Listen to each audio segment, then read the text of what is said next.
Long before the Jedi ever existed, other powers rule the galaxy, and what those ancient rulers left behind is still out there, buried under sand, ice, and silence. What follows draws from the Legends timeline, reaching back roughly 75,000 years before the Republic ever existed. A brutal chain of rulers who moved star systems, enslaved 8 trillion people, and burned living worlds to glass. Every one of them fell, and every one left something dangerous behind. As detailed in the Essential Atlas, history did not begin with the Republic. Though it lasted 25,000 years, the Republic is but the most recent of an unknown number of star-spanning kingdoms, and no objects from that ancient era are more spectacular than those created by the galaxy's first known rulers, the Celestials, sometimes called the Architects. Almost nothing is known about what they look like or where they come from. They're remembered simply as one of the earliest and most powerful creatures, identifiable only by what they left behind. Their constructions worked on a scale that later civilizations could barely understand, bending gravity with pulling beams, anti-gravity pulses, and faster-than-light wormholes. 3 figures connected to these ancient builders appear in later Legends material: the Father, the Daughter, and the Son. They embodied the Force's balance, light and dark, whether they were architects themselves, avatars of the Force, or something stranger. No source confirms, but every deep study of ancient Force history eventually leads back to them. What the Father and his children did next reshaped the galaxy itself. They guided a Killik hive called Turut to build a station for the insectoid workers named Kalaralok the Whirlpuller. Later civilizations would call it Centerpoint Station. It measured roughly 100 kilometers wide and 350 kilometers long, larger than the first Death Star. The Son and the Daughter poured raw Force energy through the hive mind, shaping the station through the laborers themselves. The Architects had exploited the Killiks of Alderaan as workers, seeding them up and down the Perlemian as a workforce for projects that spanned entire star systems. Centerpoint could lock onto a planet, a star, or even a black hole and drag it through faster-than-light space wherever the operator wanted, and the Celestials used it. They assembled the Corellian system by pulling 5 habitable planets into a single star's orbit, a setup the hive workers remembered as the 5 rocks. First Corellia, then Draal, then the double worlds of Talus and Tralis orbiting each other with Centerpoint suspended between them, and finally Salonia. Buried anti-gravity devices on each planet held the arrangement in place. These early rulers even populated some of those worlds, transplanting humans, Draal, and Salonians to fill the system they had built. Then they used Centerpoint for something far more extreme. They dragged dozens of black holes across space and arranged them into a cluster around a single hidden world near Kessel. This became the Maw. It was not a weapon, it was a prison built to contain one entity, Abaloth. Abaloth had not always been dangerous. She first lived as the Servant, a mortal woman who cared for the Father and his children on a jungle world more than 100,000 years before the Battle of Yavin. Over time, she became the Mother, keeping the peace between the warring son and the daughter. But the Father and his children did not age. She did. Terrified of losing the only family she had ever known, the Servant drank from the font of power and bathed in the pool of knowledge. Those acts corrupted her completely, transforming the Mother into a twisted, immortal entity. When the Father discovered what she had done, he departed with his children and left her stranded. His son and daughter then enlisted the Killiks to build Centerpoint and a second facility called Sinkhole Station, using both to seal her inside the Maw. According to the Turut hive, she managed to escape whenever the current of the Force was altered and the flow of time changed. Each time she broke free, the son and the daughter returned, defeated her, and locked her back inside. This cycle repeated across tens of thousands of years. The Architects also left traces across the Hapes cluster, the Cathal Rift, and the Voltar system. They are believed to have frightened the advanced Sharu people of the Rafa system into hiding, forcing them to adopt a simpler way of life rather than risk contact with powers of that scale. Meanwhile, other civilizations existed alongside these first rulers. In the galactic core, the big-brain Kalumi species achieved interstellar spaceflight approximately 100,000 years ago, surveyed the early people of Coruscant and Duro, and then returned to a sheltered life on their home world, deciding the galaxy was not worth the trouble. On ancient Coruscant itself, humans made up the 13 nations of Gel and found the gray-skinned Tongs in a conflict so devastating it triggered a volcanic eruption that nearly wiped out both species, later memorialized in the epic poem Da Werda Virda. And the Celestials did not work alone, operating through client species like the Killiks, who built structures. The Gree, a land-dwelling species with a deep distrust of outsiders, engineered advanced technology and linked their territory with permanent hypergate tunnels, and the Qua mastered a gate technology that can move people across galactic distances without a ship. By approximately 30,000 years before the Republic, the architects were gone. No trace of them can be found after this point. They simply vanished, and the key detail is not what they built, it is what they built it for. The most powerful civilization in galactic history did not leave behind monuments or libraries. They left behind containment systems because there were things in the galaxy even they could not kill. These ancient builders vanished, but the species they had used as servants did not disappear with them. Several former client species continued developing independently. The Gree maintained their advanced technology but grew increasingly isolated. The secrets behind their hypergates were eventually lost, and in later eras, they would be reduced to mere caretakers of decaying wonders they no longer understood. The Qua, however, expanded. As confirmed in the Dawn of the Jedi series, the Qua were a lizard-like species native to Dathomir, roughly 3 meters tall, deep blue, and able to read each other's thoughts. They mastered the Force, which they call the power of the cosmos, and could move at incredible speeds. But what made the gate builders truly significant was their technology. They built infinity gates, ancient portals housed inside pyramidal structures called star temples. A single step through one of those gates could carry someone across galactic distances, no ship required. Those portals could also unleash waves of destructive energy, a capability so dangerous it brought the Qua into territorial conflict with the Gree. At their height, Qua control worlds stretched from Dathomir to Tython to Cylon. Historians later grouped these under the name the Qua Holdings. The Gate Builders were one of the great powers of the post-celestial galaxy, a civilization capable of instant interstellar travel at a time when most species had not yet left their home worlds. Then they found Lihan, a remote tropical world deep in what is now called the Unknown Regions, a small globe with a blue surface, tiny islands, and winding chains of smaller landmasses. Its native species lived in brutal tribal violence, completely isolated from the wider galaxy, and around 30,000 years before the Republic, the Qua made the choice that changed everything. As they had done on many worlds before, they became teachers. They gave these tribal people knowledge of the Force and advanced technology, including interstellar travel. That species was the Rakata, and it is one of the worst decisions in galactic history. A Qua named Anung, who remained on Tython, would later describe the Rakata as a pestilence upon the galaxy that the Qua, to their shame, had unleashed. Their teachers had not understood what they were dealing with. The Rakata were a species that ate their own kind and ignored everything the Qua taught about balance, drawing only on the dark side of the Force. They paired their aggression with the knowledge that they had been given and began expanding outward from Lihan almost immediately. When the Rakata eventually demanded Infinity Gate technology, the Qua refused.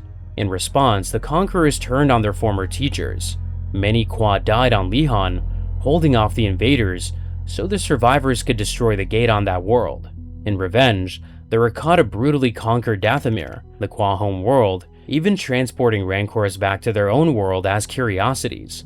Over the centuries that followed, the surviving Qua fell back into a simple, primitive existence, becoming simple-minded creatures called the Qui and losing everything they had once been. The Celestials left behind prisons. The Qua left behind something worse, the species that would spend the next several thousand years proving why some knowledge should never be shared.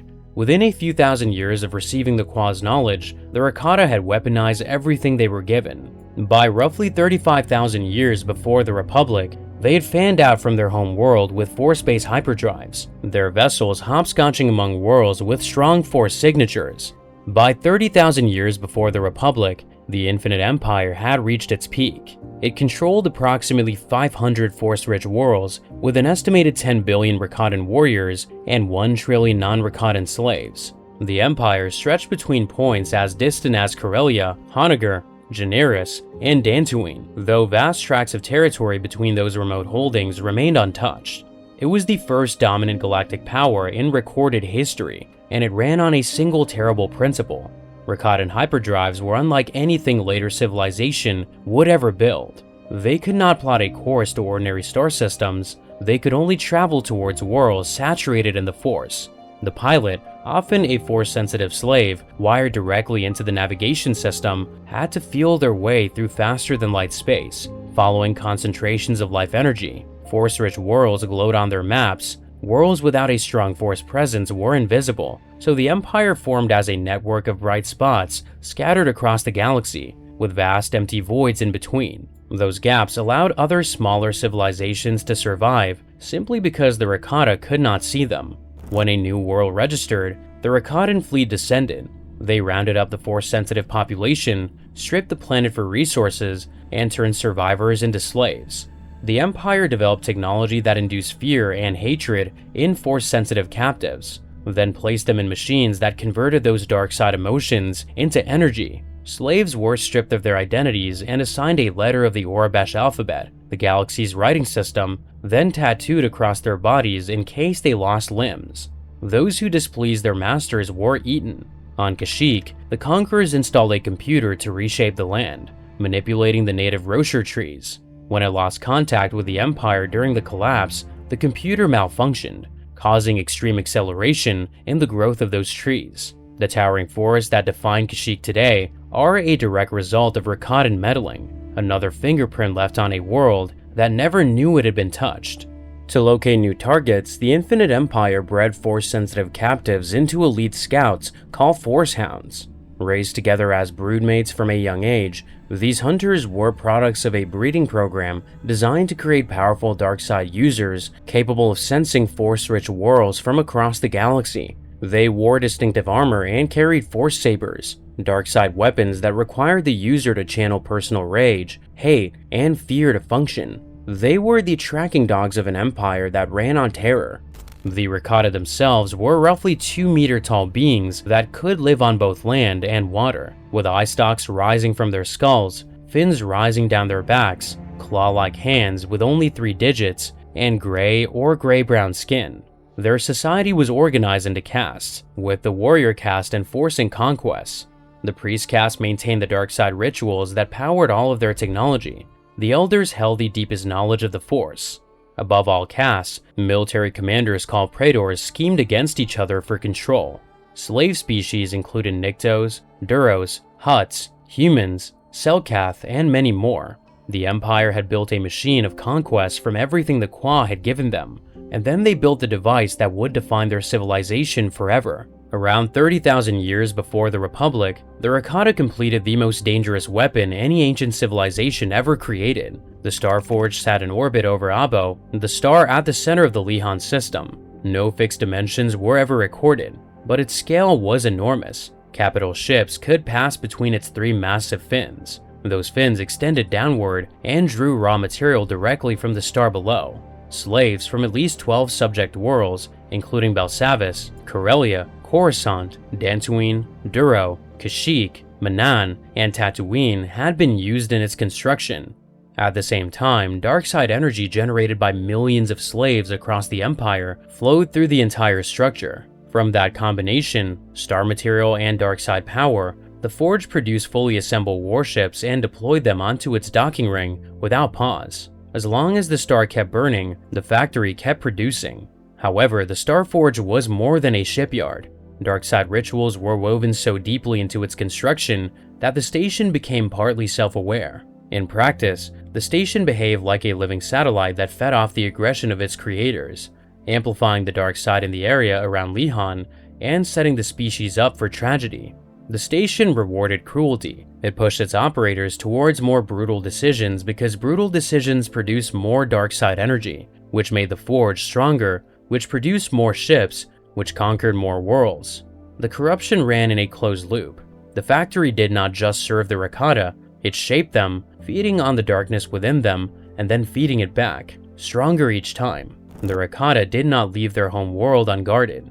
A planetary disruptor field, projected from a surface temple called the Temple of the Ancients, disabled navigation and communication systems on any unauthorized ship, dragging incoming vessels down into the planet's pull. Over time, the surface of the Rakatan homeworld became a graveyard of crashed warships, thousands of ships from across thousands of years piling up on its beaches and in its jungles. And the disruptor field did not shut down when the Empire eventually fell. It kept running on its own long after the Rakata forgot how it worked, pulling ships out of the sky for thousands of years with no one alive understanding why. The Forge also produced star maps, partly self-aware navigation tools scattered across key worlds throughout the galaxy. Each map was part of a larger network designed to guide trusted Rakatan commanders back to Lehon.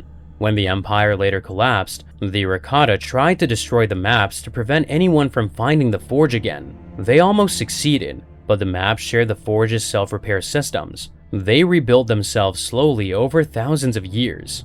By the time the former Jedi Knight Revan went searching for them roughly 25,000 years later, enough of the network had reassembled to lead him straight back to the Rakatan home world. The ancient factory waited for him there, still running, just as it had for 20,000 years. In 3,959 years before the Battle of Yavin, the Sith Lord powered up the weapon and used it to build a private armada. It did not care who sat in the command chair. It only needed someone willing to feed it. With an endless fleet pouring off the docking ring, the Infinite Empire turned its attention to some of the most important worlds in the galaxy. Around 27,700 years before the Republic, a Rakatan invasion force reached Korriban, the home world of the original Sith, an ancient darkside species whose history stretched back roughly 100,000 years. The darkside civilization was ruled by King Adas, who held the title Sithari. As detailed in Jedi vs. Sith, the essential guide to the Force, the Sith King was long-lived, likely sustained through the dark side, and he had unified the Sith nations on Korriban. The Rakata showed him the technology of the holocrons, compact Force-activated devices that could store knowledge and project interactive records. But Adas soon realized their true intentions. He led his people in driving the invaders off Korriban, one of the only documented military defeats the Empire suffered during this era. However, the victory came at a terrible cost. Korriban was so devastated that most Sith chose to relocate their capital to the planet Ziost, and the Sithari himself died in the fighting. Before his death, the Sith King learned one critical thing from his enemies: how to build a holocron.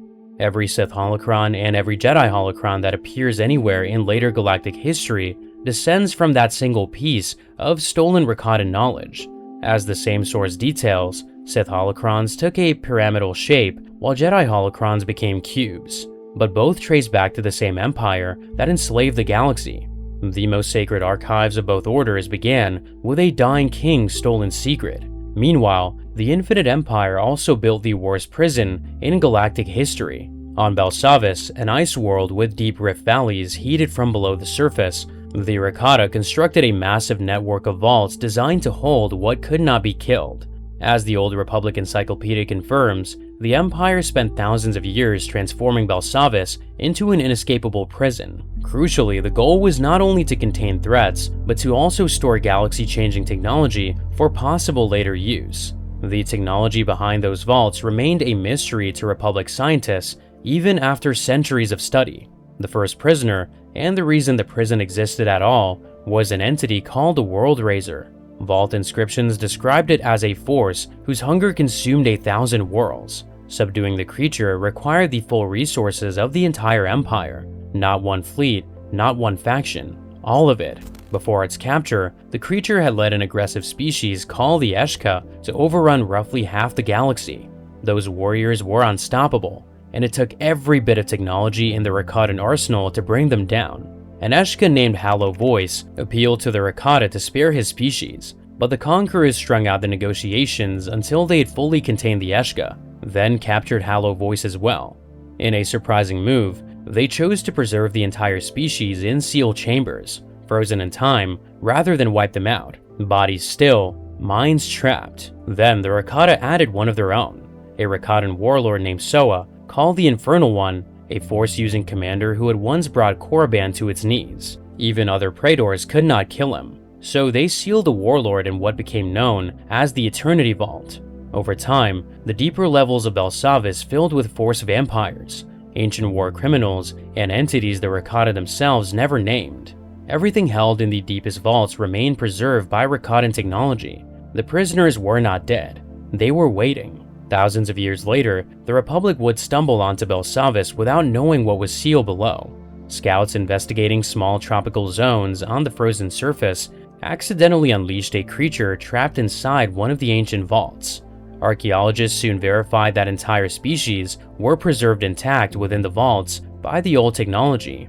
The Jedi Council sensed the grave threats those vaults posed and recommended that the planet be sealed off. The Republic combined existing vaults with their own security to create a new prison complex, layering modern captives directly over the sealed ancient horrors beneath. The threats sealed in those vaults went beyond anything the Republic was prepared to face. Meanwhile, roughly 25,793 years before the Republic, a Rakatan fleet arrived at a lush world covered in jungles and oceans.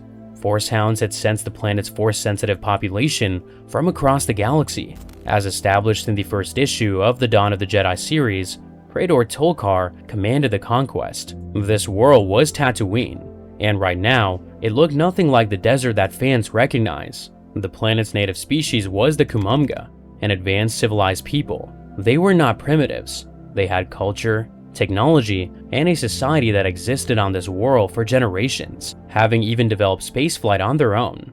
Within days, the Rakatan fleet enslaved them, culling the Force-sensitive natives first. The rest were forced into labor camps while the planet was stripped of resources. Tatooine endured roughly 600 years of Rakatan occupation. Then the Infinite Empire began to eat itself. Around 25,200 years before the Republic, three primary factors tore the Empire apart simultaneously. First, a plague struck the Rakata, and only the Rakata, killing billions across every corner of the Empire. The plague possibly originated from one of the slave species, a final act of revenge engineered by the very people the conquerors had enslaved. Because the Rakata shared nearly identical biology, a trait built into the species by their own breeding programs, the disease spread through their ranks with terrible speed. Second, a mutation of that same plague stripped the surviving Rakata of their connection to the Force. Without the Force, they could not operate their own ships, their weapons, or the Starforge. Everything went dark. Third, slave revolts erupted across hundreds of worlds. The Rakatan Navy, completely dependent on Force-sensitive slaves for navigation, suddenly could not reach its own colonies. On Tatooine, the Kumamga saw their chance. They used the chaos to sabotage Rakatan ships, both in orbit and on the ground, and the Rakatan commanders responded with something that had no precedent in galactic history. They burned the planet to glass, firing on Tatooine's surface for days until the seas evaporated. The continents cracked open, and the entire surface melted into fused glass. Over the centuries that followed, that glass crumbled into sand. But the Kumamga were not completely wiped out. The survivors split over the long millennia into two distinct species, the Gorfa, who eventually became the Tusken Raiders, and the Jawas. And the Tuskens preserved the full history of what happened to their world through a single oral tradition, a designated storyteller who recited the events with absolute precision, passed down generation to generation across thousands of years. This was not a myth. This was a factual record maintained with ritual exactness. When Revan stood in a Tusken village roughly 25,000 years later and listened to the account of the builders, the story matched the historical record. The builders were the Rakata. The Sand People had never forgotten. Every grain of sand on Tatooine is the remains of a civilization the galaxy forgot. Luke Skywalker grew up walking on the ashes of a world the Rakata burned. He stared at twin suns over a desert that used to be an ocean. He never knew. As Tatooine burned, the Infinite Empire was collapsing everywhere. The Starforge fell silent. The Rakata destroyed their star maps and retreated to Lihan. A devastating civil war between the warrior caste and the priest caste consumed what remained, destroying all the cities and transforming the surface of the Rakatan home world into a chain of islands. The priestly caste fled underground, taking the deepest knowledge of the Empire with them. Scattered warlords fought over the poisoned surface for thousands of years. With Lihan the only world remaining in the Empire, the surviving factions launched what amounted to a war of total destruction. Splinter groups that had fled to other worlds attempted to build smaller, scaled-down versions of the Starforge, but none ever finished. Within a few generations, the surviving Rakata fell back into primitive tribal life. They forgot how to use their own technology and began worshipping the ruins of their own empire as sacred sites. Only a faction known as the Elders, descended from the priest caste, recalled the true history of what their species had once been. Eventually, the remaining population on the home world died out entirely, too few in number to sustain the species. The rest of the galaxy erased the Infinite Empire from its records, as if it had never existed. The Rakata and their planet became lost to history, perhaps purposefully scrubbed by the newly freed societies who wanted no reminder of their chains. The Conquerors became exactly what the Qua had once lifted them out of. Their defining trait was conquest, and conquest was what destroyed them. And then the galaxy went quiet. Hundreds of worlds, suddenly free, began rebuilding on the ruins of Rakatan rule. Humans spread via sleeper ships to Alsakan, Matelos, Axum, and eventually Alderaan. Scientists on Corellia and Duro launched independent investigations into the Rakatan hyperdrive. As the new essential chronology records, their experience with the Rakata had one positive effect. If they could duplicate the technology, the core would no longer consist of isolated settlements separated by distance and expense. Approximately 25,000 years before the current era, Corellian scientists succeeded, implementing technology-based fixes for the Force-dependent parts so that any pilot could fly without needing to sense the Force.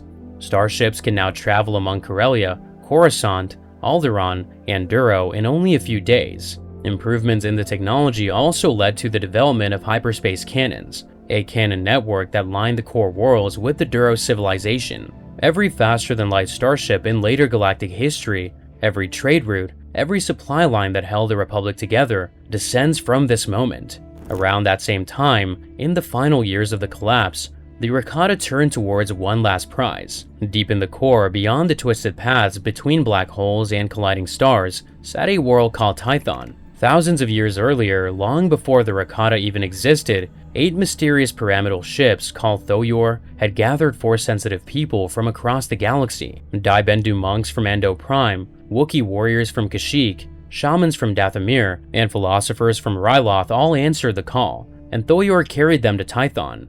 There, those travelers observed 2 moons in the sky, Light Ashla and Dark Bogan, and understood the dual nature of the Force. They called themselves the Jedi, a Daibendu term meaning mystic center. They built temples, cities, and seats of learning around each Thoyor, and they learned that when the balance between light and dark was not maintained, the planet itself reacted with violent storms and quakes. The world demanded balance from those who lived on it, and it was dangerous for anyone who could not touch the Force. After a lost city called Orem was destroyed by the planet's storms, the Jedi relocated all non-Force sensitive people to the moons and other planets in the system. It was a time of great sorrow. Families were torn apart, and in many cases, the wounds never healed. By the time the Rakata came, the Force users on Tython had been studying the Force for thousands of years.